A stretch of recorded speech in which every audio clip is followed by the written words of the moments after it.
aking Feslak. Alright. Si Duquesa, how are you? Palanggingging. Alright, so yun yung troll army ni Bangag. Actually, paulit-ulit na lang tayo. So ngayon, sinasabi nila na tayo ay bayad at tayo ay narko, bayad tayo ng pogo. So paulit-ulit ko na sinasabi sa inyo. Alam nyo, eto yan. Yung mga Ensimada vloggers at yung mga bumaliktad, actually nakakaawa. At itong si Locaret Castro, wag na tayo magmaang-maangan. I have a lot of evidence na may mga ebidensya kasi na ito ay protection na hindi mo pwedeng ipakita. Depende na lang kung aatakihin ka ng mga taong ito. Okay? So far, tahimik sila. Wag na kayong, well, you guys are, smart naman. Tira ng tira kay Sara, tira ng tira kay Pangulong Duterte, lumubo na nga sila. Lumubo itong mga Ensimada vloggers na lumalamon sa kaban ng bayan. Wag na kayong you know what? Nakakatawa kasi. Alam mo, dito ko nakikita, even yung mga taong kakilala ko in the past, na akala mo may paninindigan, may pinaglalaban, kapag pera pala ay uhaw sila. Kahit magmumukha silang tanga. Sumusunod sila. Kasi yung iba, takot na ganituhin, na makasuhan ng administrasyon. Ang marami dyan. Ang iba, mga bumabaliktad, kaya sila bumaliktad. Dahil kakasuhan sila ni Lisa Tanas. Yung ibang mga bumaliktad, takot sila nakasuhan o ipapatay ni Lisa Tanas at ni Bangag. At pag may isa dyan, okay? Hi! Reyna, Edwin Amora, nagkatagpo din tayo. Palangga, I miss you. Punta ka na dito sa amin, nila Ronti. Anyway, so yan yung totoo. Even yung mga taong kakilala ko in the past, wag na tayong maggaguhan. Yun ka lang, naaawa lang din ako sa kanila. Imagine mo talagang lumulobo sila, talagang busog na busog sa pera ng bayan. Maiintindihan ko kasi takot sila na makasuhan. Hindi nila kayang lumaban kasi wala silang pera. 'Di ba? Wala daw tumutulong sa kanila, walang Duterte na nagbibigay sa kanila ng pera. Yun lang kasi yun. Nalulungkot ako para sa mga taong ito, patulad ni Locaret Castro, na nilunok nila yung kanilang mga, wala namang prinsipyo ito si Castro. 'Di ba? Kaya, wag ako. Okay? Actually, habang may mga nag-send sa akin ng mga link, natatawa lang ako, sabi ko, wag yun na lang pansinin. Nakakaawa, takot kasing patayin, takot makasuhan, at gipitin ni Lisa Tanas. Yes! Sabihin niya sa akin, Marlica, anday mo namang sinasabi, may ebidensya ka ba dyan? Di hamunin niyo ako. Yun lang naman yun eh. Di hamunin niyo ako kung sino dyan. Okay? Nakakilala ko in the past sa mga nakasama ko sa dati, yung mga Ensimada na yan, na, na maghamon. Yung matapang na maghamon. At, alam niya na siya ay isang nadakot, naduwag, wag ako. Kaya ako pinagtatawanan ko na lang yan, mga yan. Okay? Wag mo na lang pinagtatawanan ko na lang yung mga yan kasi nakakaawa. Nakakaawa sila. Ang pinipilit kong intindihin kasi nga kakasuhan ni Lisa Tanas o ipagurgur, kaysa naman kakasuhan daw sila at ipagurgur ni Lisa, babaliktad na lang sila. Nagkapera nga naman sila. But that's not me. Ako, I have 4 cases, 1 dismissed, 3 I'm still battling sa mga buwaka ng ina kasi meron tayong prinsipyo. And now look at EB, Elmer Jugalbot, and di ba? At si June Abines. Kami 37 vloggers. Si Edwin Amora kasali dyan. Attorney Glenn Chong, di naman vlogger yan. Andyan si Crisette, si Attorney Trixie. At sino pa lahat kami, imagine mo, 37 vloggers na associated sa No, actually, personally, I'm not associated with the Dutertes. Okay? Hindi naman kami magkaibigan eh. Na nag-uusap kami katulad ng relationship ko in the past. Kay Bangag, 'di ba? Wala. I'm just fighting kung ano yung totoo, kung ano yung paninindigan ko.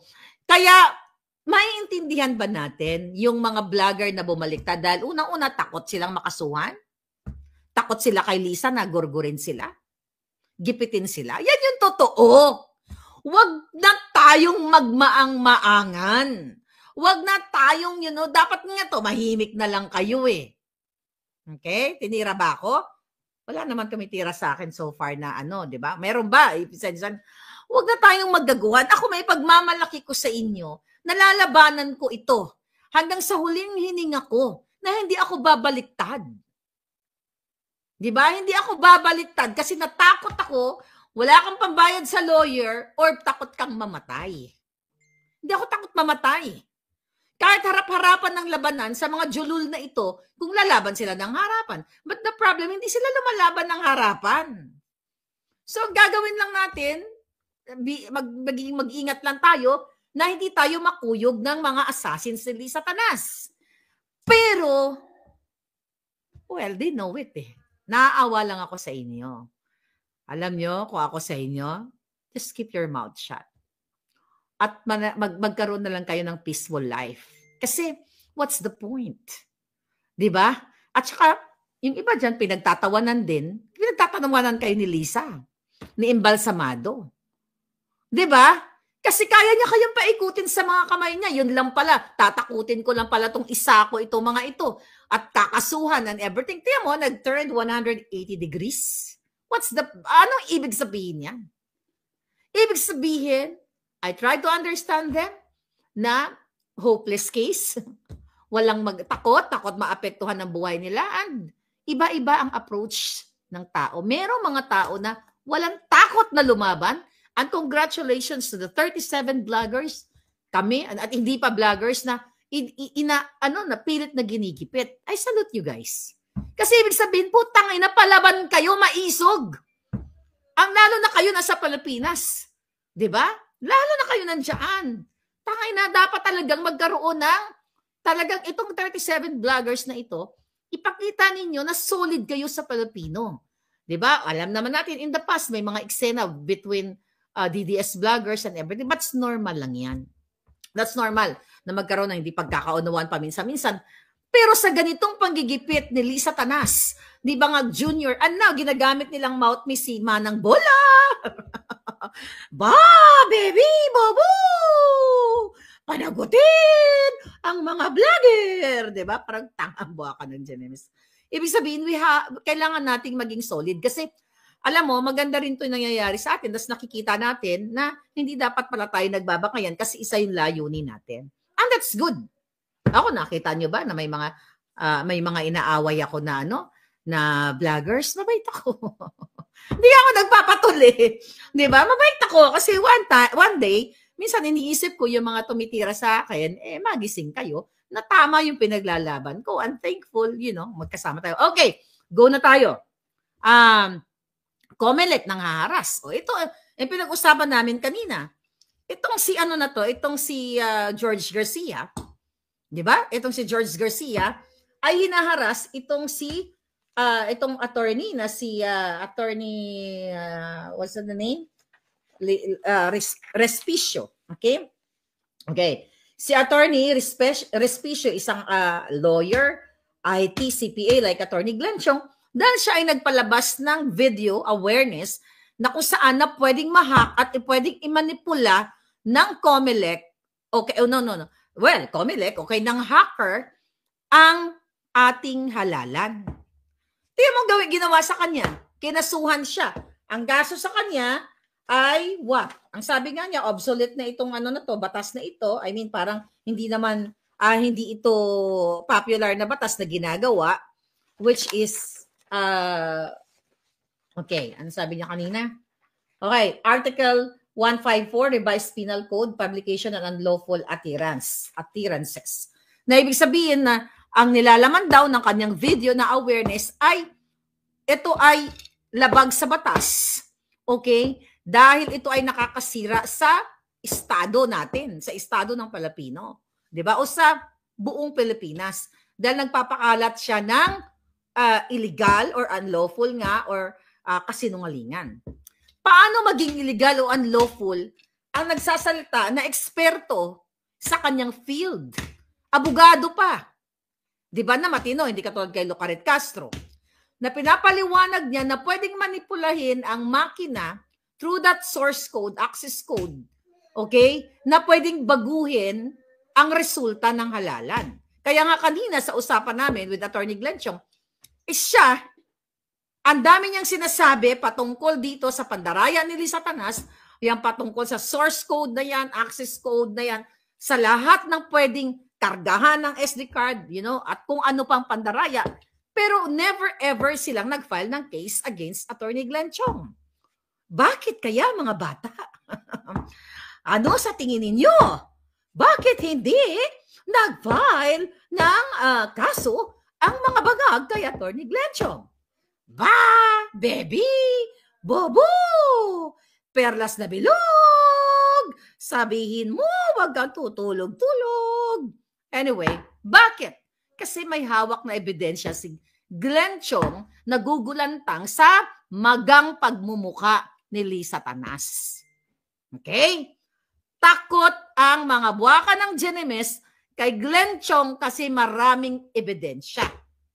Alright? Pero dito, matalino naman to si Respicio. Okay? I hope, we're supporting you, sir.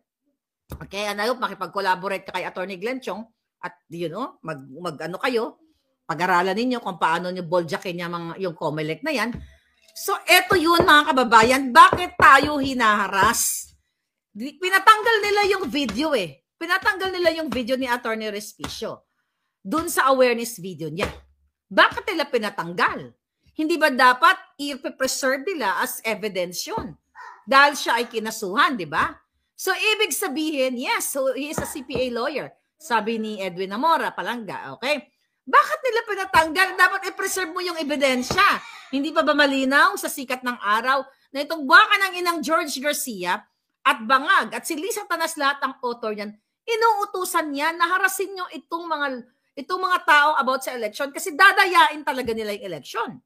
Kanina na pag-usapan namin din yung tungkol sa online voting na walang information dissemination ang mga embahada ng Pilipinas sa Canada, sa Europa o sa iba pang mga lugar at hindi ipinapaliwanag sa ating mga overseas absentee voters kung paano ang gagawin nila. Nabanggit ko nga doon, isa sa mga in-erase ko na katanungan, kasi yung mga elderlies natin, mga elder sisters natin, ating mga lolo't lola, nanay, na hindi naman ganun kateki, dapat na mayroong information dissemination kung paano ang gagawin nila sa online voting. At yung online voting na yan, intended yan para talaga dayain ang halalan o ang boto ng OFW.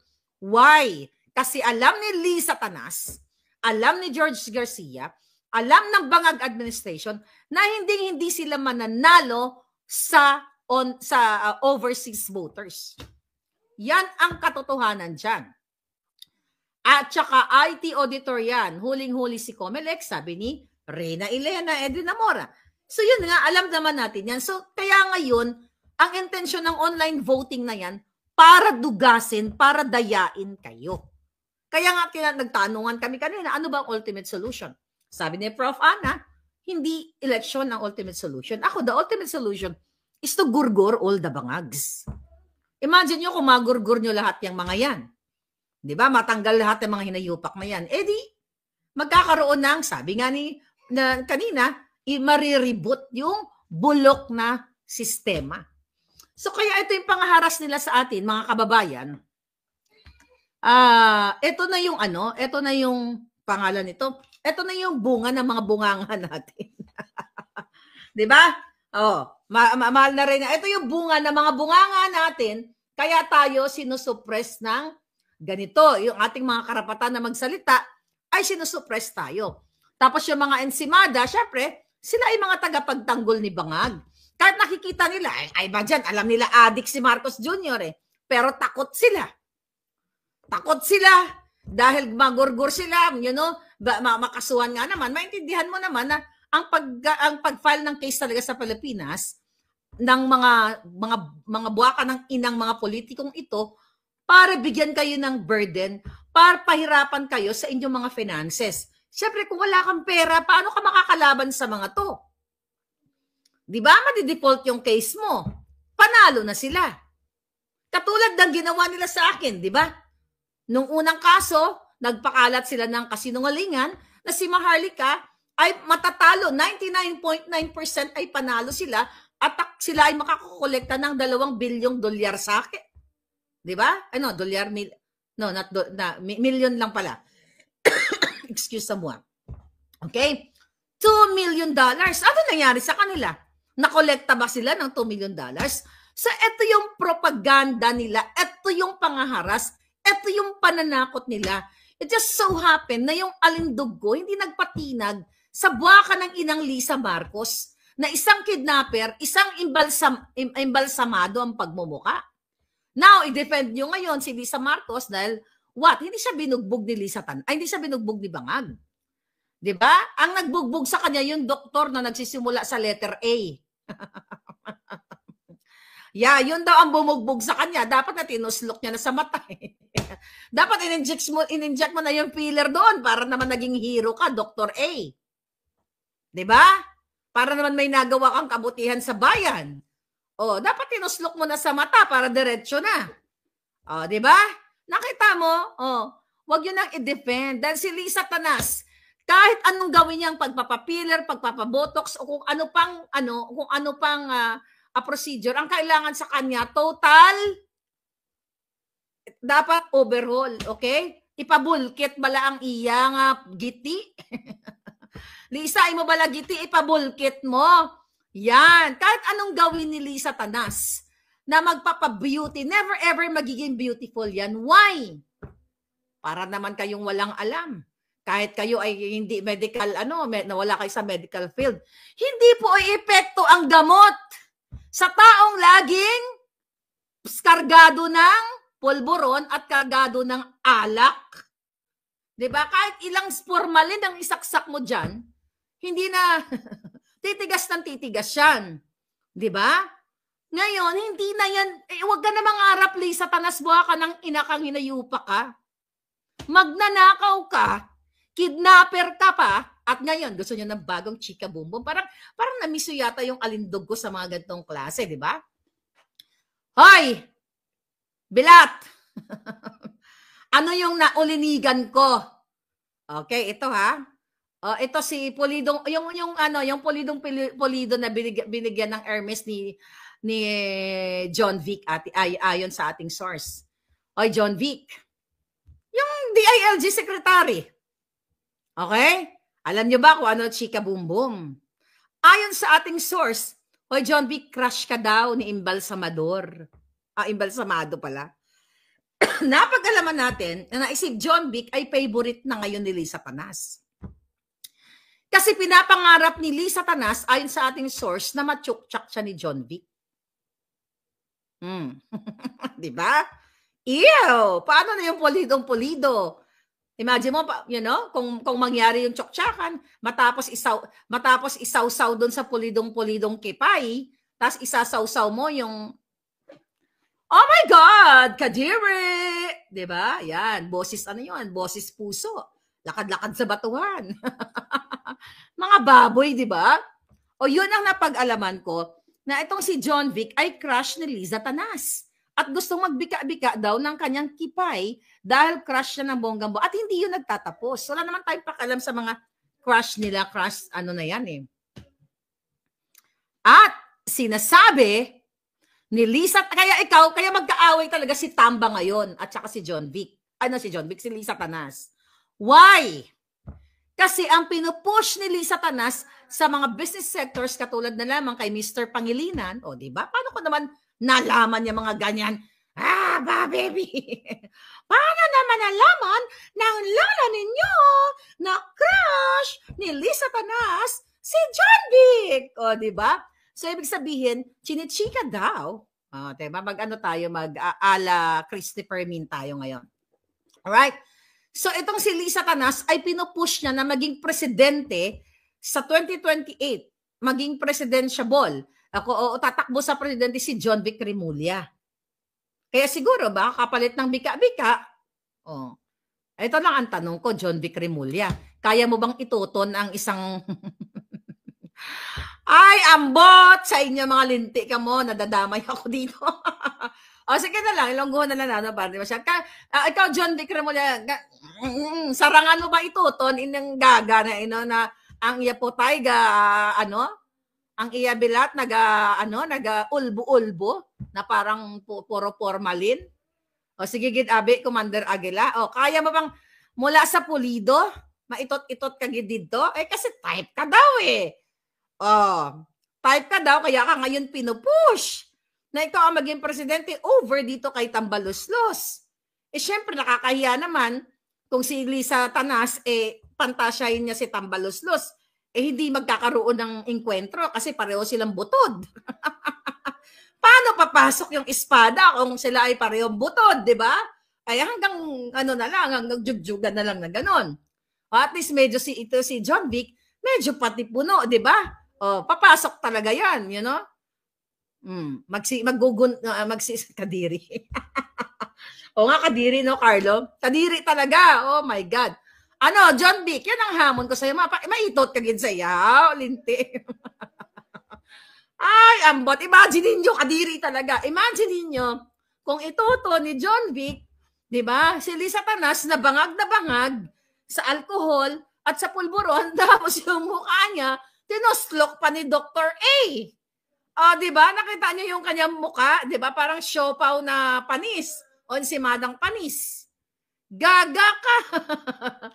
Ang punto de vista ko, sabi ko nga sa mga nag-i-enhance ng inyong mga beauty, wala akong pakialam. Okay? I respect you guys. 'Di ba?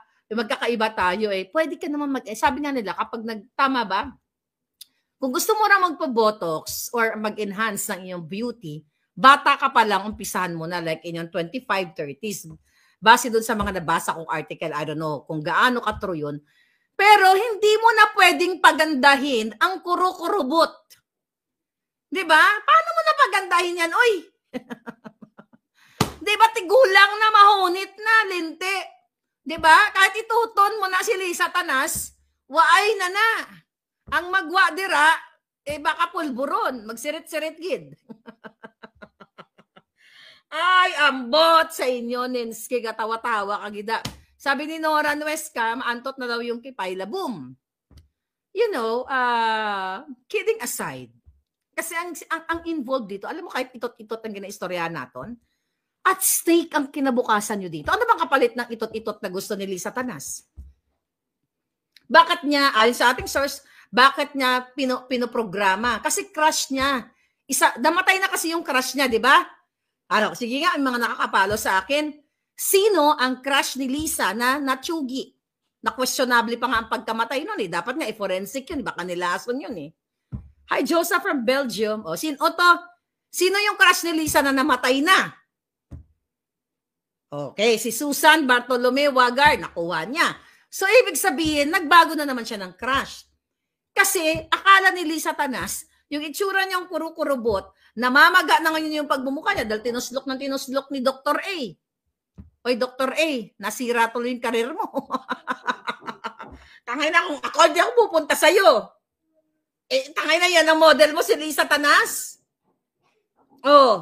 Pupunta ba kayo dun sa doktor na, you know, nagbulkit, nagbolcanize sa pagbumuka niya? Matakot ka. At eto yan.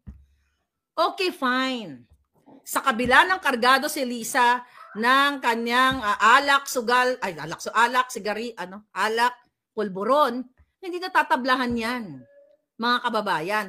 Pero, ang nababasa ko doon sa paglabas sa video, siguro sabi ng doktor niya, ay hindi okay lang yan. Siyempre, alam nyo, itong mga doktor na ito, itong mga nasa cosmetic world na ito, mga mambobola yan.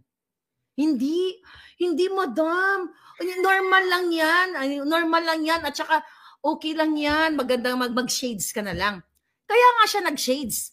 Kasi kung mapapansin mo yung video, hindi pa siya ganun kamaga. Kaso lang siguro, during the process, habang sila ay nag-seremonya, meron pa si Bangag Jr. na sinabi, parang tinawag niya pa, and my beautiful wife. Kailan naging beautiful si Lisa Tanas?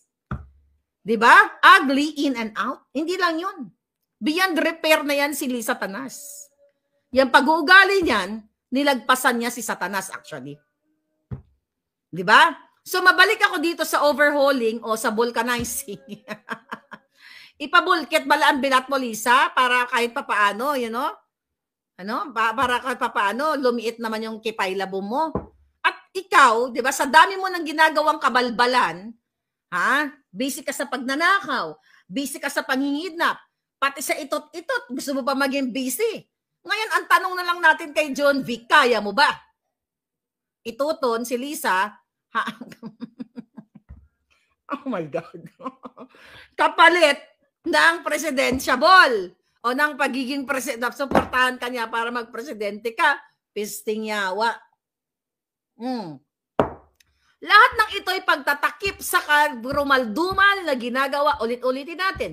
Lahat ng ito, kapalit ay pantatakip, damage control, pagko-cover up ni Lisa Tanas at ni Bangag sa pambabalahura nila sa pera ninyo. National budget, paggigipit sa vloggers, flood control, pagnanakaw, PhilHealth, name it, buy scam. Diba? Sabi nga ni Mindgrain.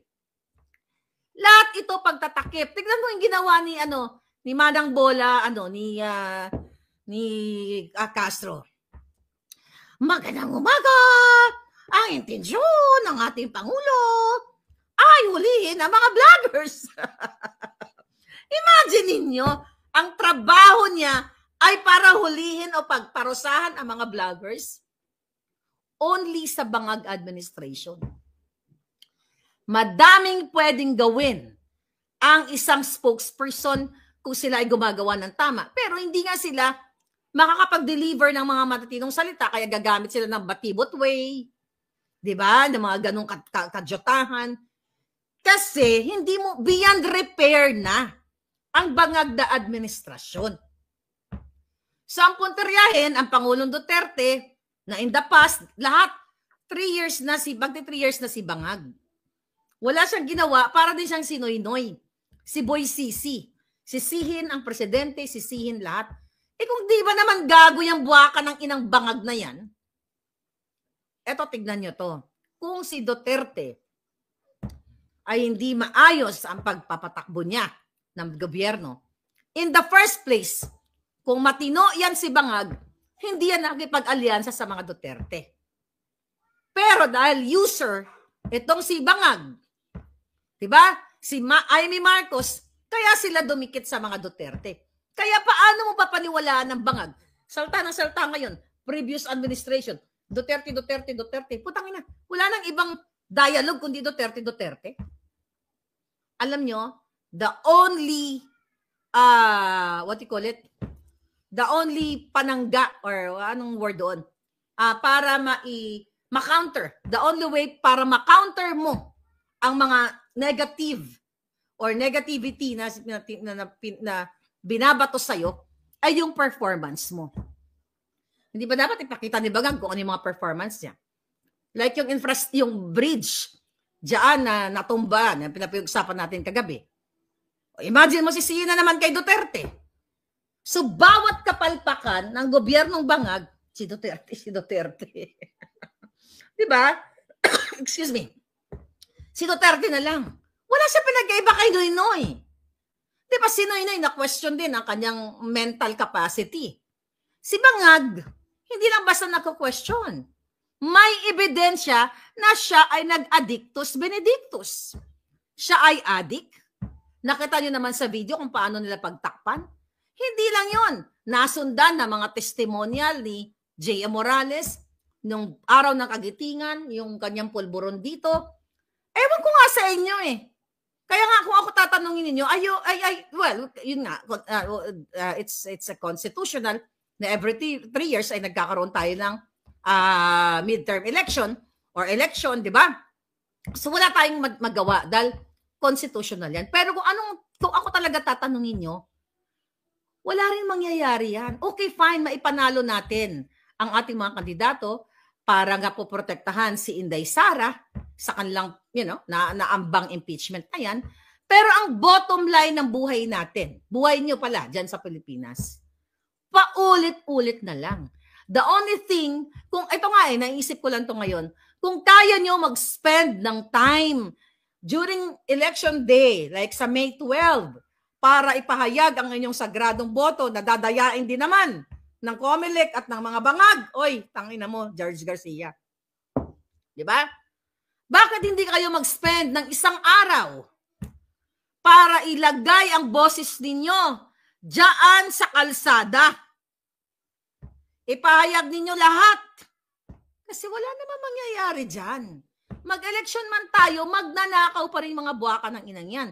Whereas kapag kayo ay lumabas, gamitin nyo yung isang araw na yan para isigaw na ang presidente nyo ay isang adik, bangag. Hoy, kumusta yung mga natuli ng mga brusko dyan? Ready na ba kayo? O hindi pa rin kayo tuli. Wala na po solusyon kundi gurgurin ang mga bangag. Wala na ibang solusyon. Ano ba naisip niyo solusyon? Ha? May naisip ba kayo? Ano naisip niyo solusyon? Mayroon ba? Obit Galve, Black Eye, There's No Love. No, hindi siya sinapak ni bangag. Hindi siya sinapak ni bangag. Tinusok nga si Lisa Tanas ng formalin kaya imbalsamado ang mukha niya ngayon, 'di ba? Ang tanga-tanga, 'di ba? Kung ako ganyan, magpapahinga muna ako. Pero syempre, ang press release nila diyan, ang sipag-sipag naman ni Lisa Tanas. Kahit tinuslok na ng formalin ang pagmumukha niya, nagtrabaho-trabaho pa rin. Julol, hindi na-anticipate ni Lisa Tanas na magkakaroon siya ng bulging face. Na parang bola ng exercise ball, yung malaki, di ba? Yung kanyang pagmumuka. People's Revolution na lang ang pwedeng solusyon, di ba? Sabi ni Luz Roslin. Exactly. Di ba? Never na sinisi ni Tatay Digong si President Aquino, sabi ni Hilvis Siap, no? Yes, hindi mo pwedeng sisihin ang nakaraang administrasyon. Dahil ikaw na yung presidente, dapat itama mo na. Kaso, tulad nga yung bridge, 'di ba? Na bumagsak, yun mga kababayan, isinisisi pa sa what? Sa nakaraan. Katulad na lamang ng kidnapping, yung batang pinutulan ng daliri. O ano sinisisi nila? Ano sinasabi nila? Hindi lang naman daw nangyayari ang kidnapping sa panahon ni Bangag Jr. Anong kaputahan yan? At mali-mali yung statement ni Tony Remulla na una sinabi niya na ang pamilya nitong bata na kinidnap sa British School of Manila ay nagninegosyo ng pogo. Sino ngayon ang fake news sa John Vic Bangag? Yung unang salvo nila, yung unang pagpapakita nila sa mainstream media na sinasabi nila na ang pamilya ng mga bata, ang negosyo ay pogo. Tapos lumabas si Teresita, yung founder ng yung Chinese Chamber something. Kasi historically yung anak no nakidnap, napatay yata doon yung panahon ni Erap, right? Teresita Ong ba yun? So anyway, ipinaliwanag na hindi naman pala sangkot sa pogo ang pamilya. Nagbigay ba ng erratum? Nagbigay ba ng apology? Ikaw, John Vic Remulla, bago mo ituton si Lisa, okay, dahil gusto ka niya eh. Di ba? Cash ka niya eh. O nagbigay ka ba ng apology sa mga na-miss ko ba? Nagbigay ba kayo ng statement? Na i-retract nyo na sinabi ninyo na ang magulang nitong batang pinutulan ng daliri ay mga pogo operators. Sino ngayon ang sinungaling? Sino ngayon ang fake news peddler? Hindi ba itong bangag na administrasyon na ito? Kaya gusto nila akong ipagurgur. Diba mga palangga? Kailangan talaga nating puruhan itong mga hayop na to bago pa mag-ito tayo si John Vic at saka si Lisa.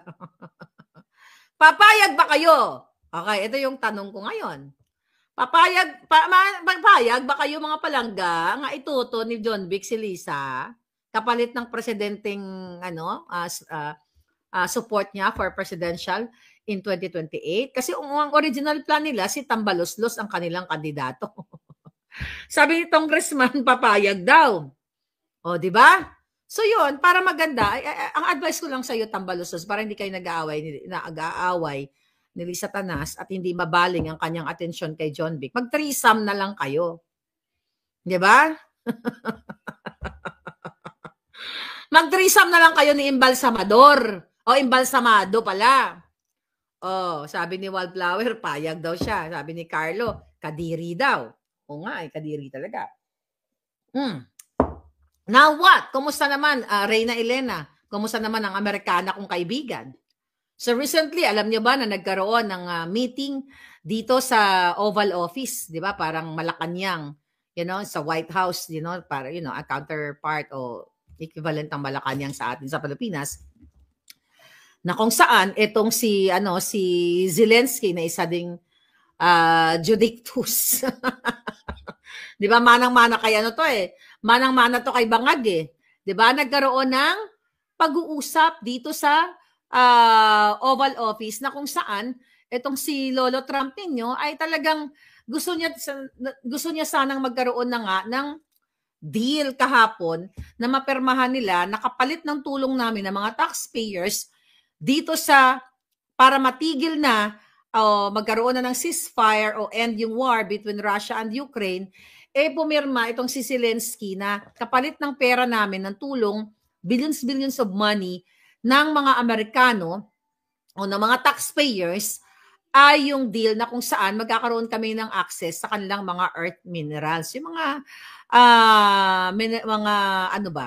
mga minerals ng lupa na kung saan ginagamit sa technology o paggawa ng mga military o ng mga weapons o kung ano pa man. Kaso nag-arrogante nga itong si Zelensky. Manang-mana kay Bangag na talagang gusto pera-pera lang or makaisa. So for sure, yung iba sa inyo na napanood, kasi nga, ang ibubuod ko na lang, gusto ko sana basahin yung kanilang, conversation, pero ang pinakabuod doon, ang gusto ng aming presidente na si Trump, kasi nga negosyante itong lolo mo na ito yung deal natin. Bibigyan namin kayo ng funding ng kung ano yung kailangan ninyo, pero dapat may access kami dito sa inyo mga earth minerals na tinatawag. At ngayon, ang ginawa ni Zelensky, mukhang ang ayaw. Based dun sa napanood ko, mukhang ang ayaw niya talaga ng peace, ng ceasefire or peace with Putin. Kasi, ang nakita ko doon, syempre, ang gusto niya, parang talagang ang Amerikano, magkampi sa Ukraine, na talagang all-out support. Siguro, ang gusto niya, durugin talaga itong Russia. Paano mo nga paano ka magkakaroon ng peace o to stop the war o to end the war kung may kikilingan ka? 'Di ba? Yun yung nakuha ko sa statement. Ito actually. Okay? Ang Vice President namin dito, ang sabi kasi ito basahin na lang natin. Ang sabi ni Vice President J.D. Vance, for 4 years, the United States of America, we had a president who stood up at press conferences and talked tough about Vladimir Putin. And then, Putin invaded Ukraine and destroyed a significant chunk of the country. The path to peace and the path to prosperity is maybe engaging in diplomacy. Okay?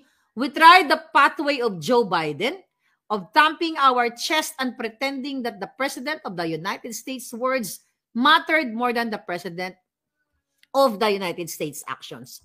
What makes America a good country is America engaging in diplomacy. That's what President Trump is doing. Kaya si Zelensky, ang sabi niya, okay, so Putin occupied it. Are big parts of Ukraine, parts of East and Crimea. So he occupied in 2014. So during a lot of years, sabi ni Zelensky, I'm not speaking about just Biden, but those times was Obama, then President Obama, then Trump, President Biden, and now President Trump. And God bless, sabi niya, now President Trump will stop him. But during 2014, nobody stopped him. He just occupied and took. Sabi niya, he killed people. You know that? Okay, alam naman natin na marami talagang nagurgur doon. Sabi nga ni Trump, no, I was not there in 2014. Ngayon, ang sinasabi ni Zelensky dito, na during 2020, sabi niya, but during 2024, the situation is the same. That people have been dying on the contact line. Nobody stopped him. Okay, you know that we had conversation with him. A lot of conversations, may bilateral conversation. Sabi niya, and we signed with him. Like me and you, in 2019, I signed with him the deal. I signed with him sa French President kay Macron at kay German Chancellor Angela Merkel. Sabi niya, we signed ceasefire. Ceasefire, all of them told me that he will never go. But after that, he broke the ceasefire. He killed our people and he didn't exchange prisoners. We signed the exchange of prisoners but he did not do it. What kind of diplomacy, JD, you are speaking about? So parang, ang pagkakaintindi ko kasi dito sa sinasabi ni J.D. Vance, ang Vice President namin, na yung ultimate, na yung America is for diplomacy. You know, diplomatic approach na magkaroon na ng end ng war. So ito naman pangalan nito, itong si Zelensky, ini-insist niya yung pag-invade nga ng Russia, ang mga nagurgur na mga pangalan na mga Ukrainian, may mga nagurgur din naman ng mga Russian. Okay? Kasi sabi ni Vance, I'm talking about the kind of diplomacy that's going to end the destruction of your country. Tama.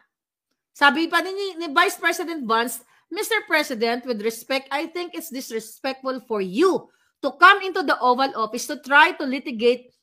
This is in front of American media. Right now, you know, guys, sabi niya, you guys are going around and forcing conscripts to the front lines because you have manpower problems. You should be thanking the president for trying to bring an end to conflict. Sabi ni Zelensky, have you ever been to Ukraine? So anyway, doon nagkaroon ng pag-iinit yung kanilang conversation. Kasi parang sinasabi ni Zelensky during that time, parang alone daw sila. Kaya sabi ni Trump, paano kayo maging alone? We gave you money. Diba? The American people gave you $175 to $180 billion without any kapalit. Diba? Aid yun para makalaban sila. Diba? Makastand sila. Nabigyan sila ng mga armaments at kung ano pa mga military, gadgets and everything, plus cash talaga. So parang sinasabi, nagalit talaga kahapon yung si J.D. Vance, ang Vice President, at saka Trump, kaya naging million, naging headline yun sa buong mundo. So anyway, ang punto de vista ko lang dito, mga kababayan, bilang isang taxpayers, ang stand ng Amerika, ang stand ni Trump ay to end the war. Paano ka magkakaroon ng solusyon para matapos ang giyera between Russia and Ukraine kung itong si Zelensky na kaputulad ni Bangag Jr. ay bangag din, gusto niya talagang ang pagkampi ng mga Amerikano sa kanila is 100%. Wala kang makukuhang peace agreement. Hindi mo matatapos ang giyera. Kasi kung ako naman si Putin, ay julul pala kayo kampi pala kayo dito sa julul na Zelensky na to. Hindi tayo magkakaroon ng solusyon sa problema natin. 'Di ba? Kasi nga ang Amerika, si Trump, particular si Trump, gusto niya nga matapos na itong deal, itong kaguluhan sa Russia. At hindi naman talaga kaya ng hindi naman talaga kaya ng pangalan nito ng ni Zelensky, 'di ba? Ng kanilang gobyerno na labanan ang Russia. Kaya nga sabi ni Trump, let me tell you, you don't have the cards with us. Sabi niya, with us, you have cards. But without us, you don't have any cards. So, ibig sabihin, hindi kaya nilang lumaban nang walang support ang Amerika. Kaso lang, nagmukhang tanga, nagsigasigaan itong si Zelensky at talaga namang sabi pa nga ni Trump sa kanya, you're gambling with World War III. Nagpakita pa siya ng mga pictures na ito yung mga pinatay, ganyan-ganyan, ito yung mga bata, So, hindi ka magkakaroon ng solusyon para sa akin na matapos mo to na pagkasunduin ng dalawang bansa ko, yung isa hindi. Pinasok na yung bayan namin Pinagpapatay niya to, ito, ganito, ganyan. Alam na ng buong mundo na nagkaroon ng patayan sa both parties, sa both bansa. So, dapat lang mag-move on at pirmahan na yung deal na yan para makinabang naman kami mga taxpayers sa kanilang earth minerals kapalit ng aming pera para sa sinend na namin, I think, $175 o $180 billion during the entire 4 years nung si Biden ang nakaupo na walang malinaw na kapalit. Imagine mo, ang dami naghihirap ng mga Amerikano, naging homeless, mga addictos dito. Hindi nga mabigyan-bigyan ng Biden administration, ng support niya mga yan eh. Pakalat-kalat sa downtown LA.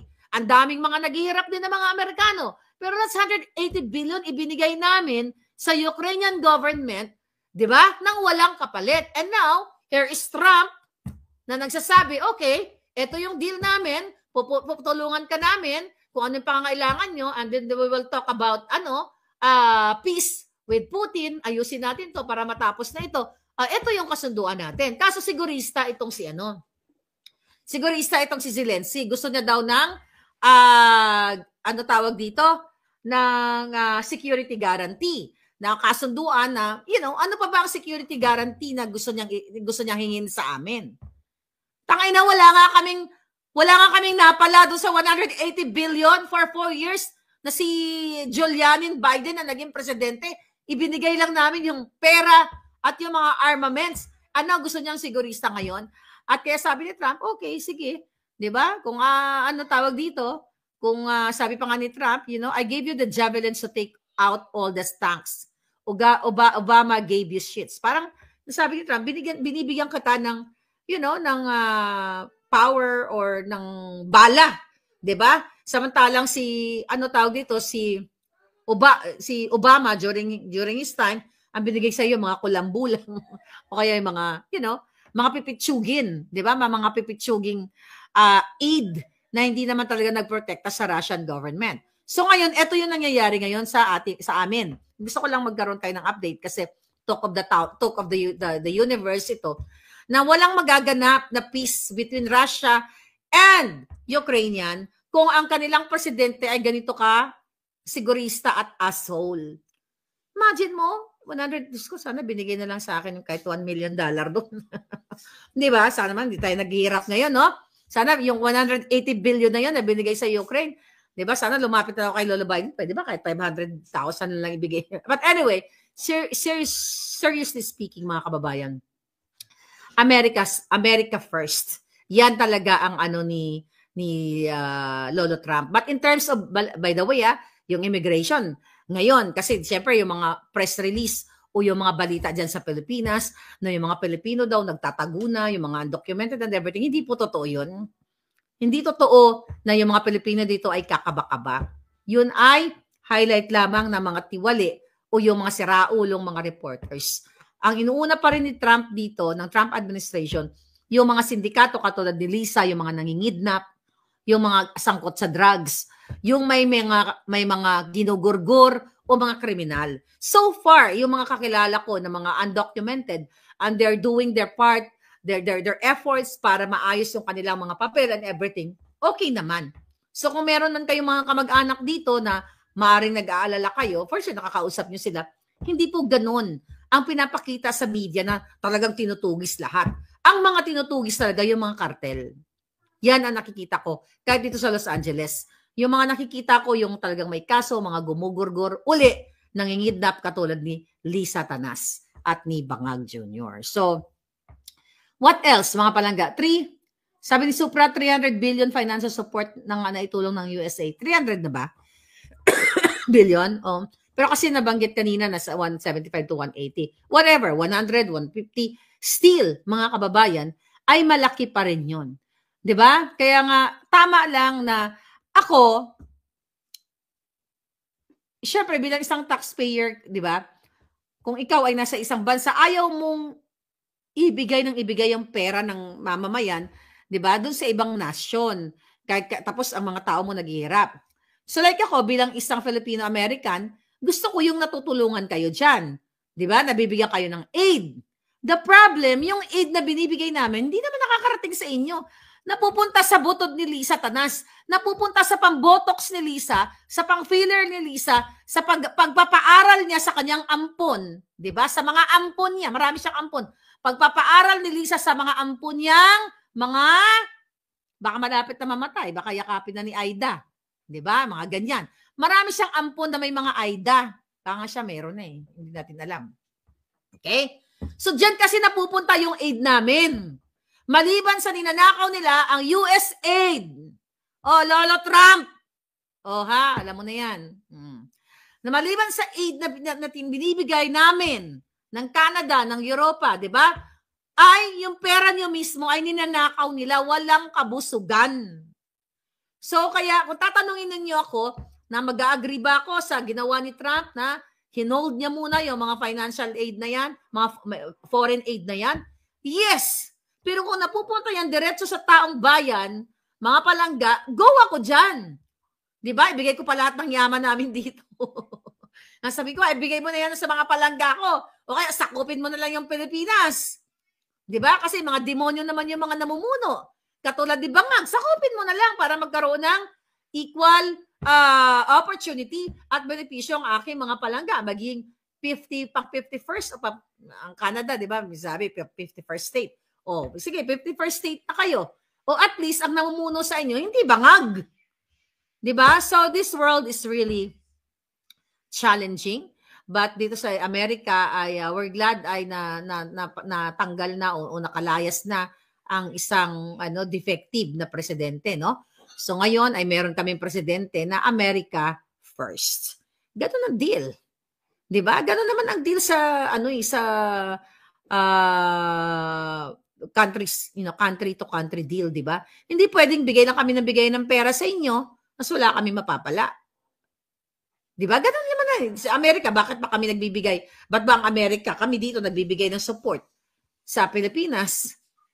Oh, kasi nung nakaraang administrasyon, gusto nilang girahin yung China. Kaya nga 'di ba nag 180 degrees turn si Bangag. Sa kabila ng pagsasalta niya na hindi pwedeng magkampi ka between China and America, tapos nag-turn around siya ng 180 degrees. Kasi nung past administration, ang layunin talaga is girahin ang China or makikipagbang-bang-bang. And Trump is not for war. Yan ang kaya gusto siya ng mga tao. Ayaw ni Trump ng gera. Ang gusto talaga ni Trump, yes, Christianity stand for Trump, sabi ni Kate Watson. Ang gusto ni Trump, business as usual. 'Di ba? Para sa lahat. So yun lang saan. Arrogance din si Zelensky kasi nga naka-cross arms pa, sabi ni Grace Nagard. Kaya nga ang sarap nga yung tirisin kahapon grabe. Anyway, what else? Lubog na rin ang Pilipinas sa utang, sabi ni Miona Lee. Kami din dito, lumulubog na rin sa utang, $35 trillion. Imagine mo, may utang kami pero nagbibigay kami ng pera sa Ukraine. Only in America. Diba? Kasi feeling nila, ang Amerika, ang feeling nila ng mga allies namin, ATM kami, na pagka may kaguluhan, bigay kami ng aid. Which yun yung nangyayari. But now, the president is smarter than yung isang julul. Diba? At ngayon ay talagang, okay, ito pa. I think 5 years, during Trump, 5 years ago, nagde-develop na ng mga mining dito sa California. Kung matatandaan ko yung nabasa ko in the past, na mga mining na kung saan para magkaroon ng mga, natural minerals sa mga lupa. I don't know paano lang ginagawa yun. That's very technical. Kasi nga gusto ni Trump na kung pwede lahat, American, made in America or American made. Pero it's sad. Kasi nga hanggang ngayon, kailangan pa rin ng American China because of that earth minerals na yon. Kaya nga gusto niya yung deal na yon between Ukraine para nga naman yung perang $1 billion namin kapalit ng minerals na yon, earth minerals na yon, na ibibigay ng Ukraine at hindi na kami maging dependent sa China. Parang ganun. O, di ba? What do you think? Ano gusto niyo? He doesn't even know how to dress respectfully, sabi ni Edwin Amora. Ni Reyna. Yes! Isa pa yun sa question sa kanya. Di ba? Na hindi siya, wala siyang, you have to respect the office. Hindi ka pwede nakapambahay doon o para ka nakapangbangag. Di ba? Hi, Grab Express, how are you? So, yes, mahal na Reyna. Di ba? Nakakaloka, kaya nga, anong gusto mo? Ikaw, ano yung opinion mo doon? Reyna Elena, gusto mo ba magkaroon ng deal between the Ukrainian? Matuloy yung deal o bahala sila sa buhay nila? Kasi nga, ini-expect ko nga, pero sabi ni Trump, kung ayaw mo, you fight it out. Gera nyo yan, hindi naman namin gera yan Anong opinion nyo? Pabayaan na lang ba natin sila makipagbang-bang-bang? I don't think so. I mean,